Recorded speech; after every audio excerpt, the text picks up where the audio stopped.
Hello, எல்லாருக்கும் வணக்கம்.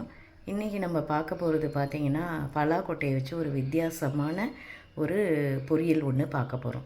அதுக்கு முதல்ல கடாயை வச்சு எண்ணெயை ஊற்றின்ட்டு அதில் கடுகு, உளுந்தம்பருப்பு போட்டுக்கணும்.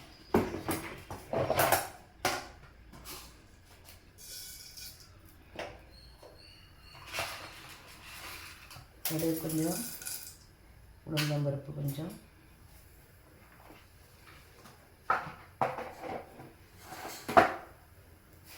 போட்டுட்டு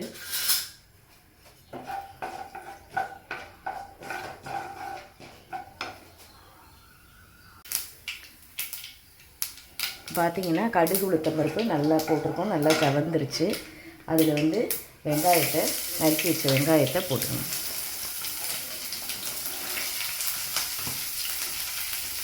போட்டு இது நல்லா பொன்னிறமாக வதங்கணும்.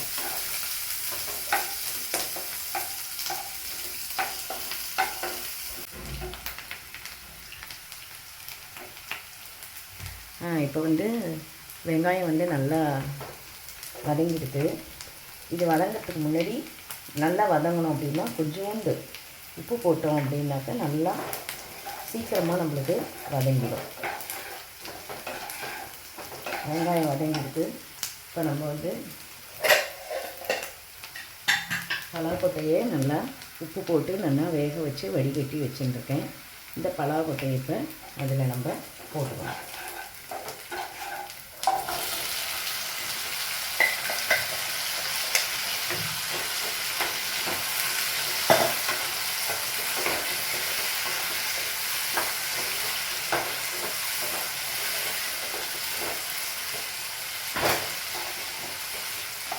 இந்த பலாக்கொட்டைக்கு ஏற்கனவே உப்பு போட்டு வேக வச்சுருக்கோம். இப்போ தேவையான அளவு கொஞ்சம் உப்பு, அப்புறம் சாம்பார் பொடி,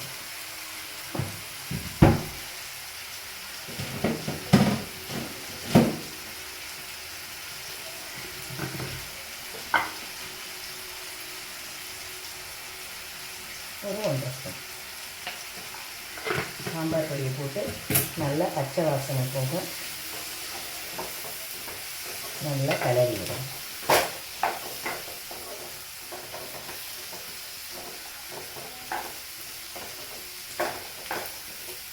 நல்லா கிளறி விட்டுட்டு இனி சிம்மிலியே தான் வச்சுக்கணும், தீஞ்சிடக்கூடாது.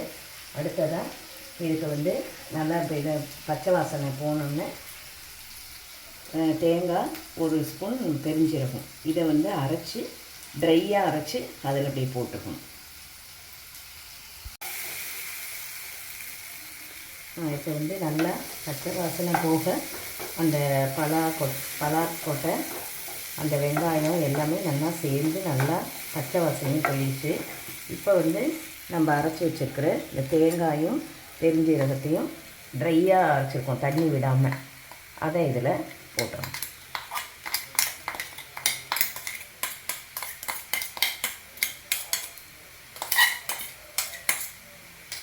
அதை நல்லா ஒன்று போல் கிளறி விடணும்.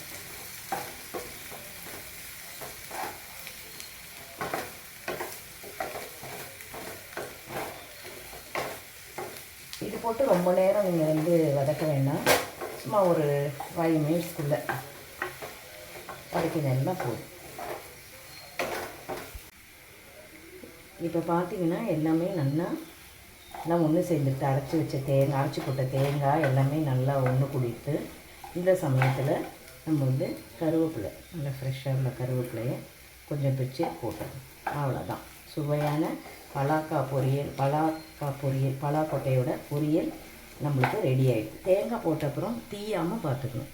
அவ்வளோதான், சாப்பிட்டு பார்த்து என்ஜாய் பண்ணுங்கள். சேனலை சப்ஸ்கிரைப் பண்ணுங்கள். தேங்க்யூ.